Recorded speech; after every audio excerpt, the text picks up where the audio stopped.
First, you have some time to look at questions 1 to 6.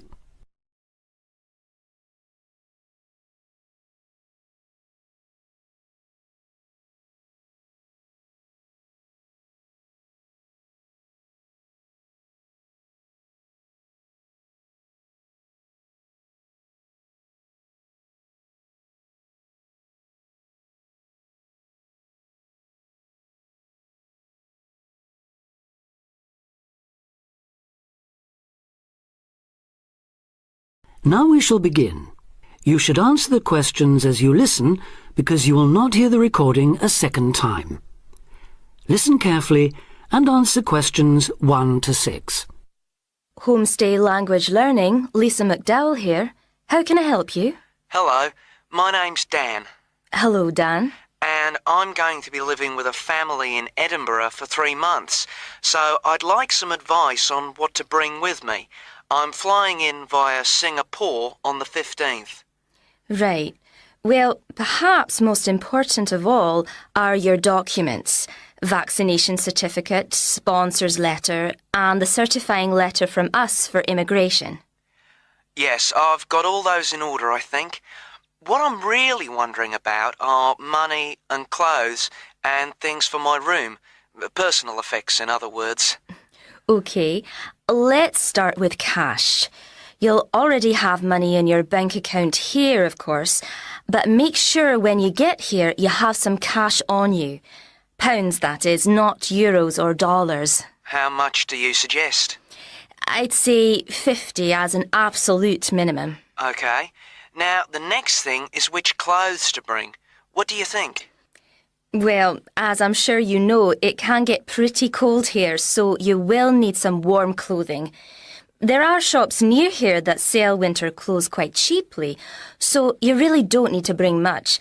Do make sure, though, that you have at least one thick sweater and a jacket with you when you arrive here. The temperature's likely to be a lot lower than in Singapore. Thanks for the warning. Now, something else I'm not sure about is whether to bring my computer. It's a laptop, so it won't take up much room. 2 problems. Firstly, it might not be compatible with the electricity supply in this country. And secondly, there's a risk of it getting broken in transit. Someone travelling here had hers smashed only last month. But surely I can carry it as hand luggage. Usually, yes, but because of all the tight security right now, you may have to check it in. So my advice is to leave yours at home. OK, I think I will. Is there anything else you'd advise against bringing? Well, you won't need household or cooking things. They'll all be provided. And importing food, of course, isn't allowed by customs, though I imagine you already knew that. Well, yes. But there are 1 or 2 things I'd suggest you find room for in your suitcase. Yes? Perhaps a few of your favourite cassettes or compact discs. Of course, you might be able to find them in the shops here, but then again, you might not. That's a good idea. Anything else? Yes. Some photographs of people and places that are special to you could be nice. They can really make your room feel like home. It's just a thought. I'll see if I've got a few good ones. Before you hear the rest of the conversation, you have some time to look at questions 7 to 10.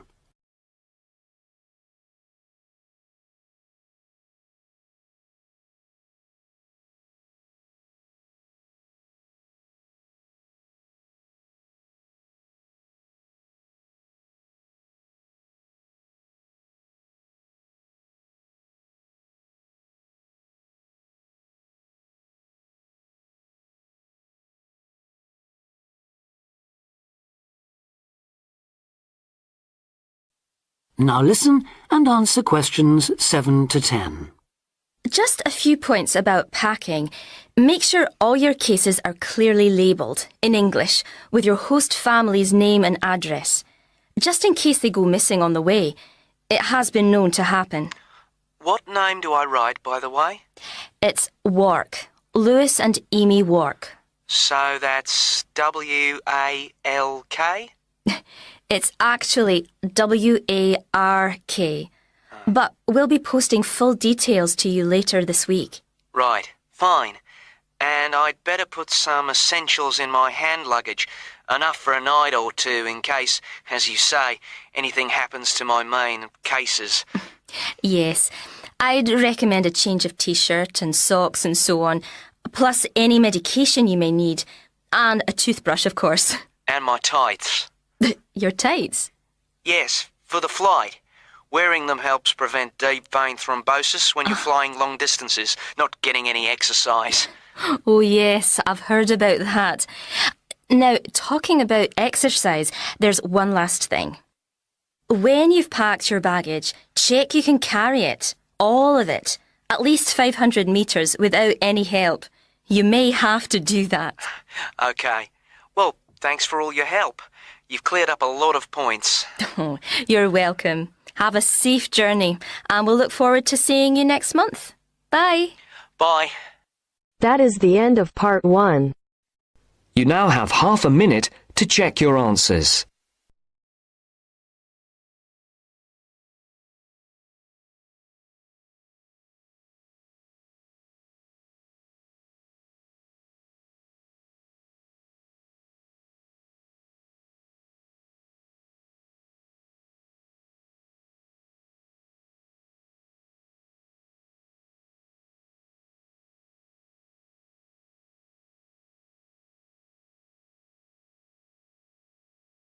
You will hear a conversation between an Ielts candidate and an Ielts administrator. First, you have some time to look at questions 11 to 15.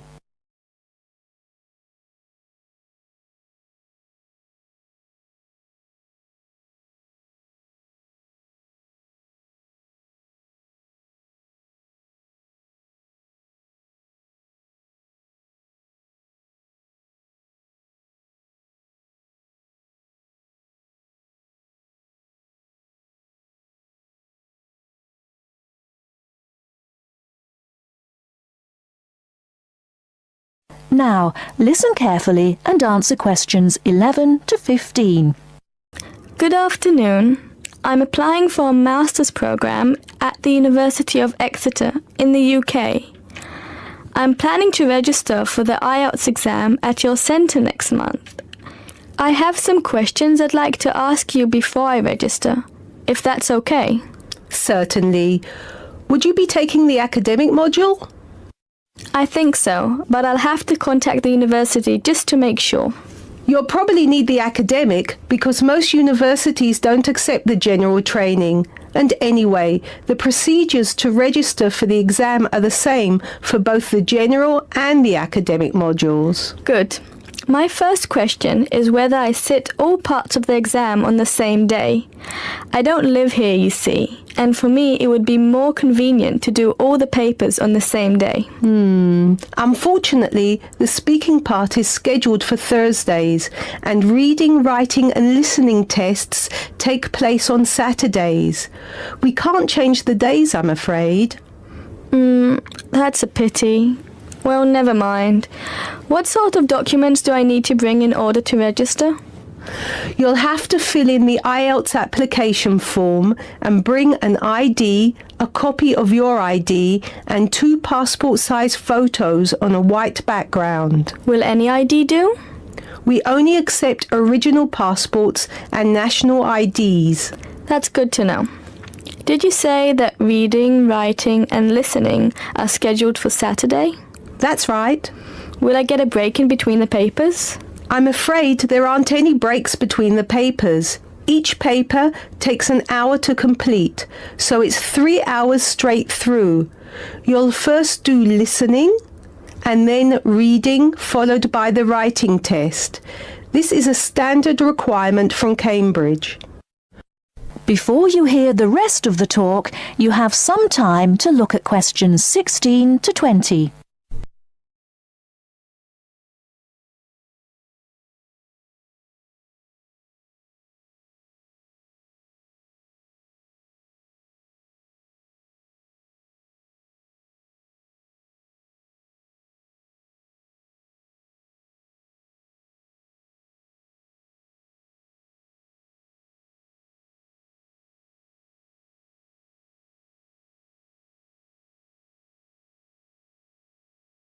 Now listen and answer questions 16 to 20. Okay, and how soon after the test can I pick up my results? It takes 13 calendar days for the results to be processed. Can you let me know how much it is and the form of payment? The examination fee is $200. You can pay by credit or debit card. We also accept checks. We only accept cash as a form of payment in exceptional circumstances. And one last question. Can I mail you the application documents? Certainly. You can send all the documents by registered mail to our address, 47 Clover Place, New Rochelle, New York. Could you spell New Rochelle for me, please? Certainly. Newrochle.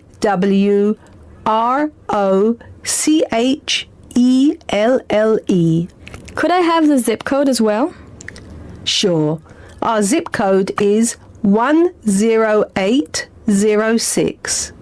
Thanks. You can also email us at inquiry@examsmail.com or phone us at 325-9082. I think that's all. Thank you very much for all the information. Bye. You're welcome. Goodbye. That is the end of part 2. You now have half a minute to check your answers.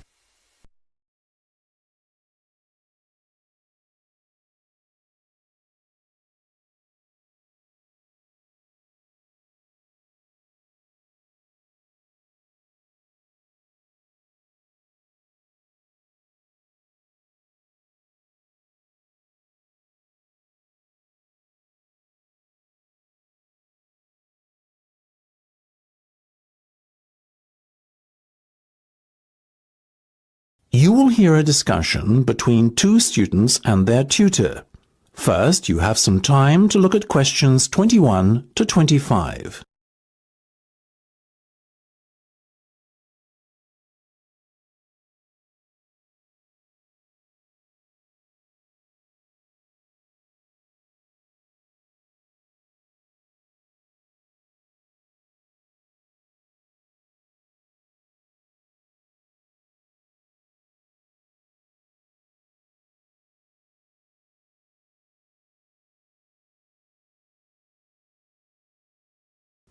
Now listen carefully and answer questions 21 to 25.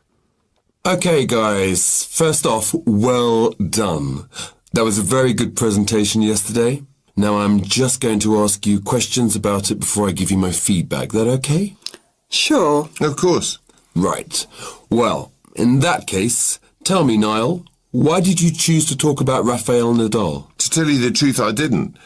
I think I'd better let Sheena handle this one. Sheena? Yes, it was my decision to pick Nadal.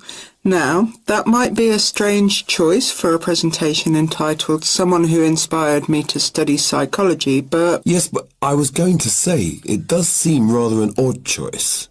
Was it simply down to the fact that he's a sporting hero of yours and so a role model? You talk about him a lot, Sheena, so this much is clear. It's true. Nadal is someone I look up to, but my reasons for choosing him were totally professional. You see, I doubt perhaps in the history of tennis that there was ever a better match player than him, and that got me thinking, what is the secret to his success? How does he control his nerves so splendidly? The more we started to look into his background, the more I realised Sheena was right. Nadal was a perfect candidate for this study. He is, on so many levels, a very well-balanced character, and it was fascinating to gain an insight into the mind of this great champion over the last few weeks. I'll admit that I was at first somewhat unsure about whether or not I should back Sheena on this one, but it didn't take long for our research to put us at ease. So, while most of the students were researching Freud and other visionaries in the field of psychology and psychoanalysis, you were looking into a present-day sports star? Does that not strike you as a little odd? Of course, we knew it was a risk. After all, there was a danger that no one, Least of all you would take us seriously when we stood up on stage and started our presentation. That said, I think it is in the spirit of psychology to be inquisitive and adventurous and not just stick to the conventional. Otherwise, how would the field have come so far, as it has done already? Well, I must say, your risk certainly paid off. Yours was, without a shadow of a doubt, the most interesting and original presentation I saw. And judging by the reactions of the other students, I would have to say that everyone else was equally impressed. Thank you. I'm so glad you think so. Yes, but notwithstanding your excellent presentation content, we must remember that the marks for this project are awarded based on a number of criteria, and we'll examine those in a few minutes. But first, another question. Where did you find your sources? Well, and I don't quite know how we managed it, but we were able to secure a face-to-face interview with Nadal while he was over here for the Wimbledon Tennis Championship, so we weren't reliant on newspaper articles and interviews or any other forms of secondary sources. We did, however, find the library's sports archive an invaluable backup aid to help us fill in the gaps and piece together our interpretation of what makes Nadal such a mentally strong champion. Before you hear the rest of the discussion, you have some time to look at questions 26 to 30.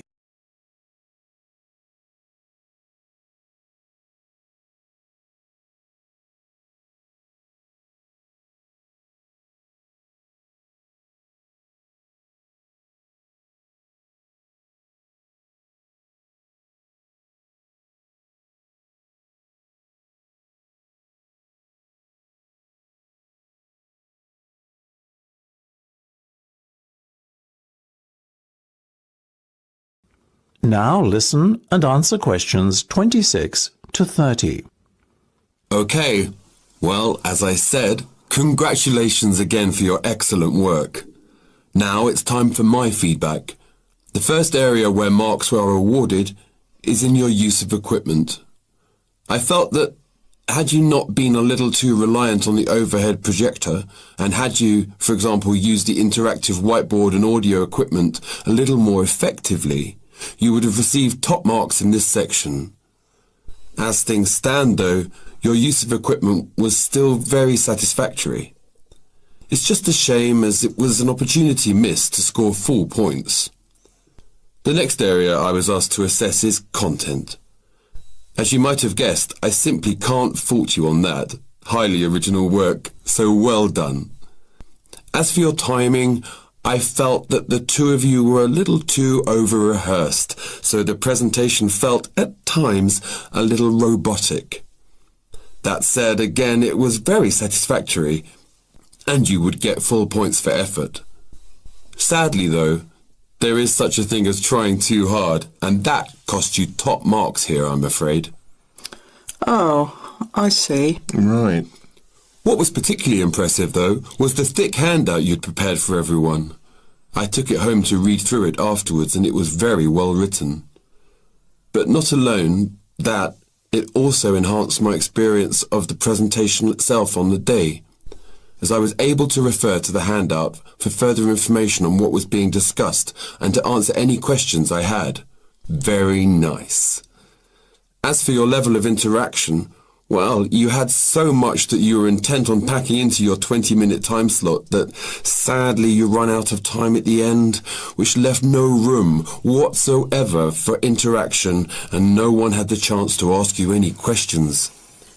You've probably guessed, therefore, that you did worse than average in this department, and unfortunately, your score will have to reflect this. Oh my goodness, everything sounded so positive at the start.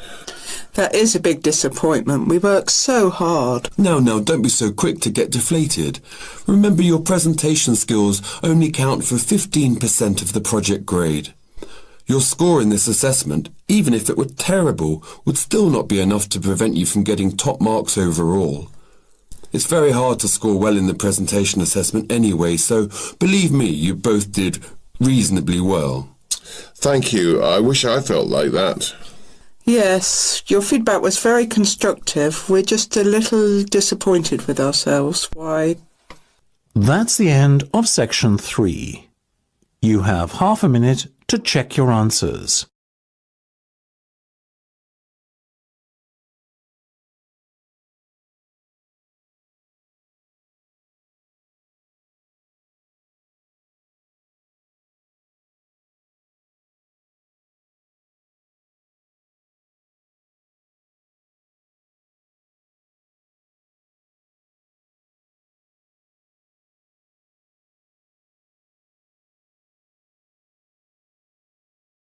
Just to remind you about this Friday's field trip. First, you have some time to look at questions 31 to 40.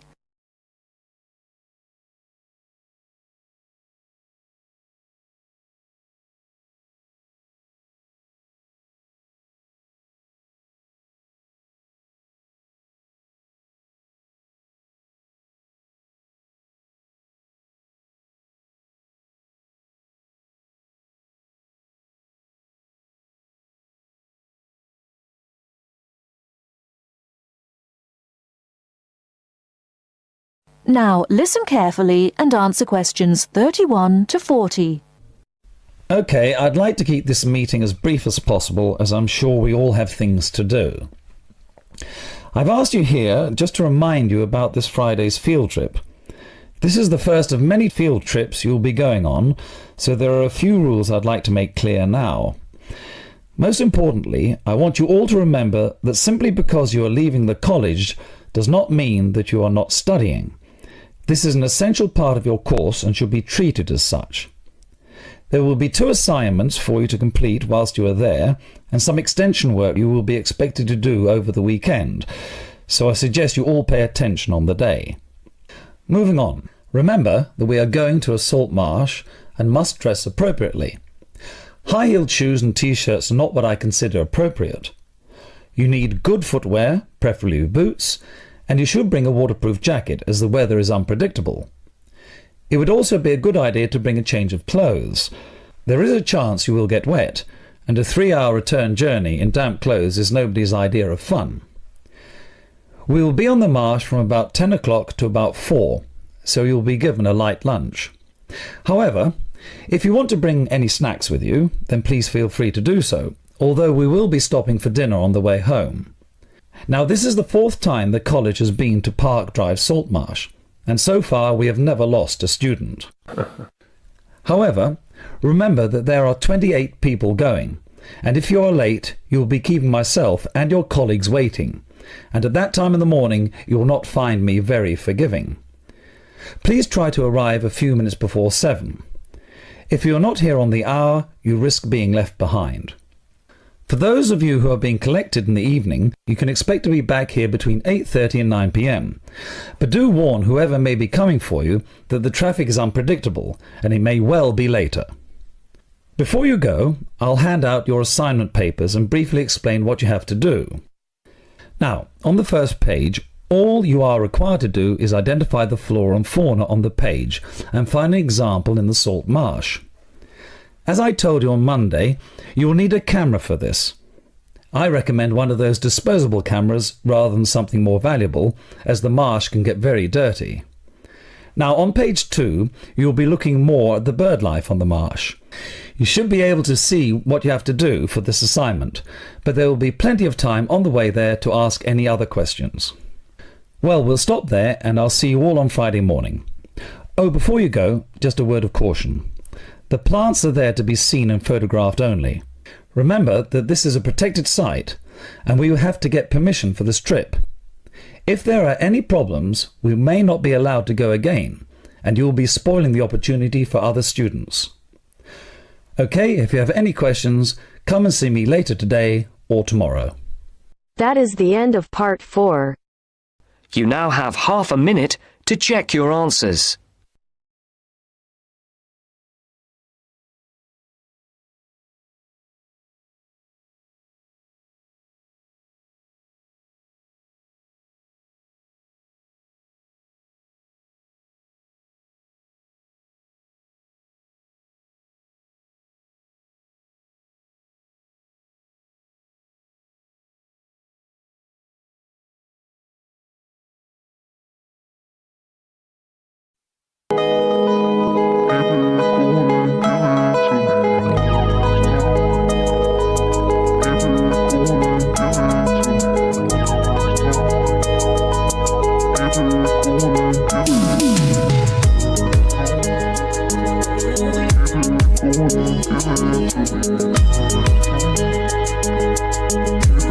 Give it